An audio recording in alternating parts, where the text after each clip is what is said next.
If you or someone you love has recently had a stroke, whether major or minor, and they seem to be sleeping a lot more than usual, this video is for you. That's not just recovery. It could be a warning sign, a silent signal that something deeper is wrong. The brain doesn't just shut down without reason. Oversleeping can mean there's ongoing damage, reduced brain activity, or a much higher risk of another stroke. Here's the truth. Most people think sleep after stroke is harmless, but too much can actually slow your recovery or even hide signs of future decline. Hello, I'm Dr. Kara with over 30 years of experience in the field of geriatrics and preventative medicine for the health of the elderly. Today I will discuss with you. In this video, I'll break down what's normal and what's not, why your brain may be asking for more sleep than it should, and how to safely regain your energy, clarity, and control. And at the end, I'll share one powerful method that helps stroke survivors rebalance their sleep without medication. So stay with me. It could change everything. Let's get started. If you've had a stroke, or you're caring for someone who has, you might have noticed something that feels a little troubling, a lot more sleep than usual. Let me tell you, you're not imagining things. And more importantly, you're not alone. Over 60% of stroke survivors report feeling sleepy during the day, often struggling to stay awake or alert. This isn't laziness. It's not weakness. It's not just getting older. It's neurological fatigue, a direct symptom of how the brain is healing. You see, after a stroke, your brain isn't just resting.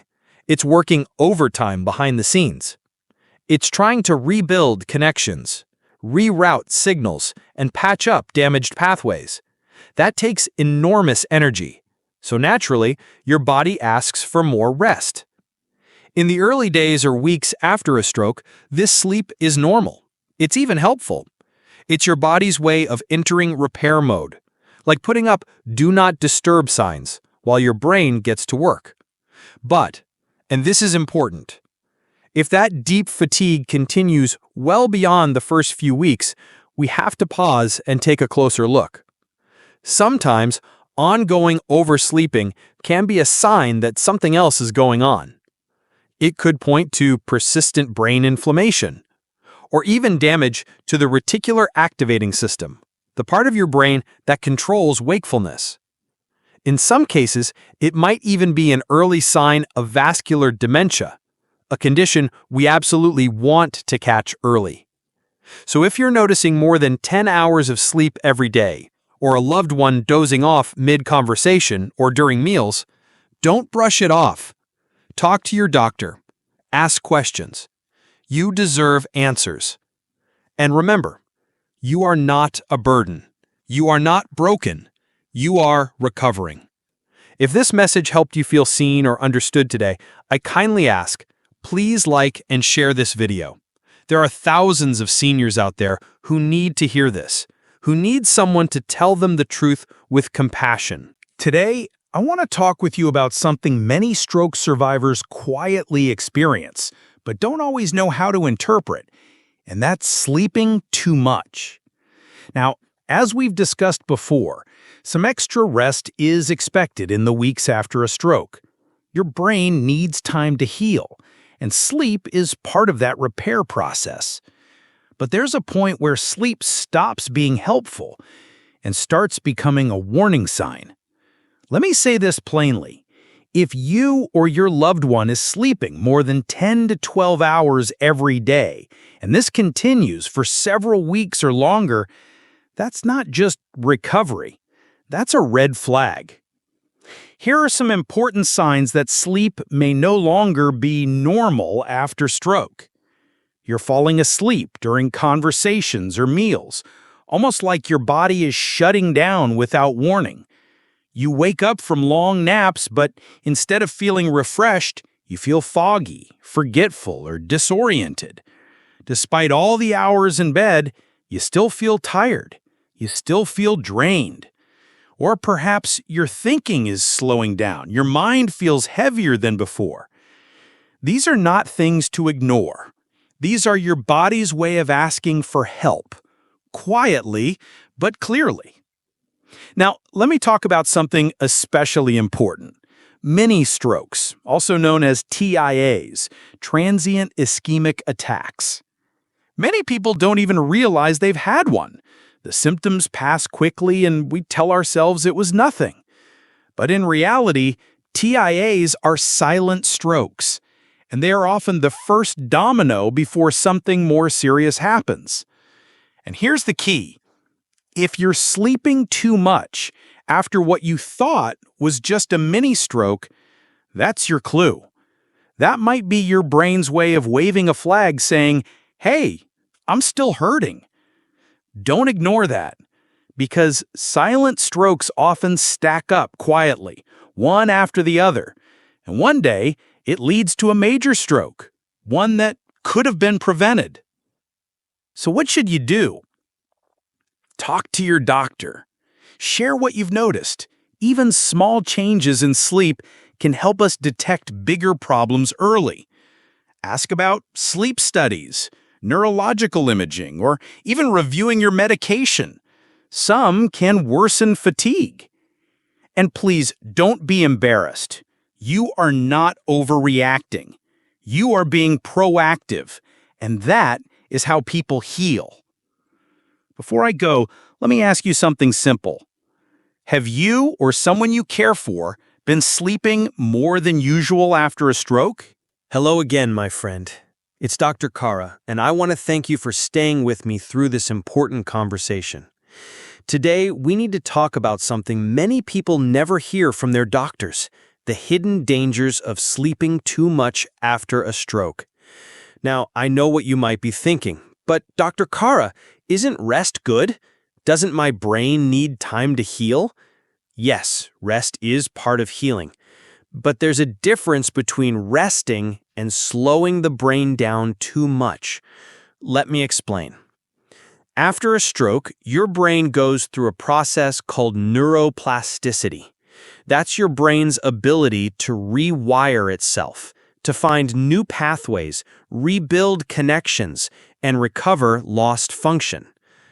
But here's the catch. Excessive sleep slows that process down. When we sleep too much, especially long naps or sleeping most of the day, the brain gets less stimulation, less challenge, and fewer chances to rebuild. And it's not just the brain we need to worry about. Your heart and blood flow are also at risk. When we spend too much time in bed or in a chair, circulation drops. That can lead to dangerous blood clots, deep vein thrombosis, or even another stroke. Movement, even light movement, is essential to keeping your blood flowing the way it should. Then there's something I see far too often: muscle loss. When we're not active, our muscles weaken quickly, especially the legs. This makes it harder to walk, harder to get up from a chair, and it raises the risk of dangerous falls. We call this sarcopenia, and it gets worse the more you stay still. And perhaps most concerning of all, studies show that stroke survivors who sleep excessively are twice as likely to show signs of cognitive decline or dementia within just 3 years. That's something we cannot afford to ignore. But here's the good news. These risks are not destiny. When you recognize the warning signs early and make small changes to your routine, you give your brain and body the best chance to bounce back. Start with light movement each day. Talk to your doctor if sleepiness becomes overwhelming, and stay mentally engaged. Puzzles, conversations, sunlight, even a good laugh help. If this message has opened your eyes or touched your heart today, I hope you'll like this video and share it with someone you care about. Someone out there may be sleeping too much and not even know the danger they're in. You can be the reason they take action. If you've made it this far, I want to thank you. You care enough about your health or your loved one's health to learn, to listen, and to take action. That means a lot. Today, I want to wrap up our conversation by giving you something I know you're looking for: real answers, real solutions. We've talked about how too much sleep after a stroke can be a red flag, but now let's talk about what you can do to improve your sleep without overdoing it. These are small, doctor-approved changes that can help restore your energy, keep your brain alert, and support your recovery naturally and safely. Let's start with something simple. 1. Track your sleep. Keep a little notebook by your bed. Each morning, jot down what time you went to bed, what time you woke up, and how you felt. Ideally, you want 7 to 9 hours of sleep each night. That's the sweet spot. Avoid long naps during the day. If you must nap, keep it under 30 to 45 minutes, just enough to recharge, not reset. 2. Get morning light exposure. This may surprise you, but sunlight is medicine for your brain. When you step outside in the morning, even just for 10 or 15 minutes, your brain gets a clear message. It's time to be awake. This helps reset your internal clock and can reduce that heavy, dragging fatigue later in the day. Open the blinds, sit by a window, or enjoy your coffee on the porch. Your brain will thank you. 3. Move gently every 2 to 3 hours. You don't need a gym membership. You just need to move, even a little. A slow walk around the house, some light stretching, or standing and sitting several times from a sturdy chair. These simple movements improve blood flow, prevent stiffness, and help the brain stay engaged. Set a reminder if you need to. Your circulation depends on it. 4. Practice good sleep hygiene. That's just a fancy term for creating healthy bedtime habits. Here's what I recommend. Go to bed and wake up at the same time each day, even on weekends. Avoid screens, phones, tablets, or TV 2 hours before bedtime. Make your bedroom a calm, cool, and quiet place. Use soft lighting, gentle blankets, and try a little white noise if needed. These signals tell your brain it's time to wind down. Over time, your body starts to respond. 5. Eat a brain-boosting breakfast. What you eat in the morning sets the tone for your energy all day. Try starting your day with protein and healthy fats, like eggs, avocado, nut butter, or Greek yogurt. These foods give your brain the fuel it needs to stay sharp, and they help stabilize blood sugar, which can prevent the energy crashes that lead to oversleeping. 6. Review your medications. This one's important. Some medications, especially muscle relaxers, antidepressants, or certain pain meds, can make you feel drowsy or groggy all day. If you think your meds are affecting your sleep, talk to your doctor. Don't stop them on your own, but ask if there are alternatives that won't leave you so drained.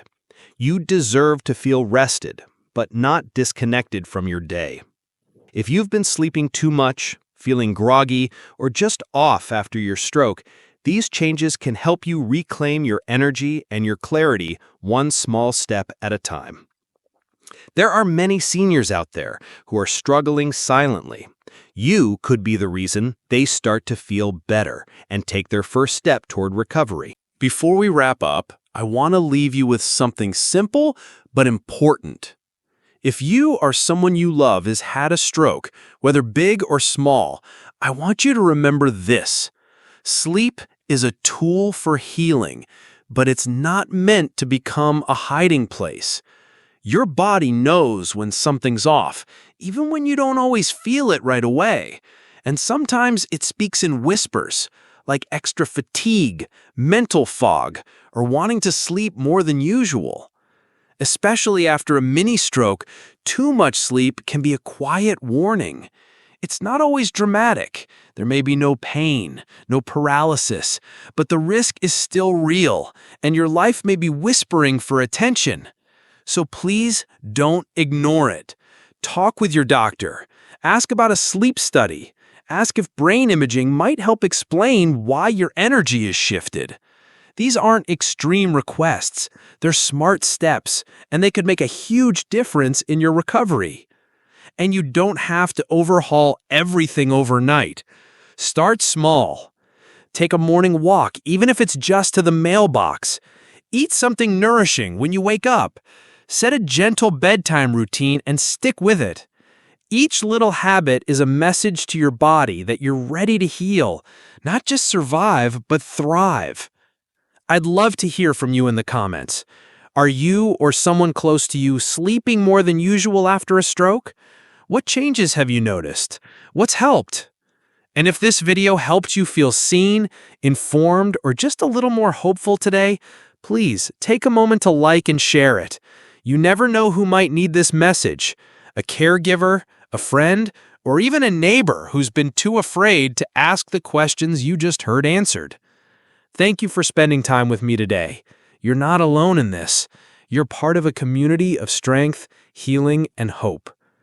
Until next time, I'm Dr. Kara. Stay strong, stay informed, and take care of your brain.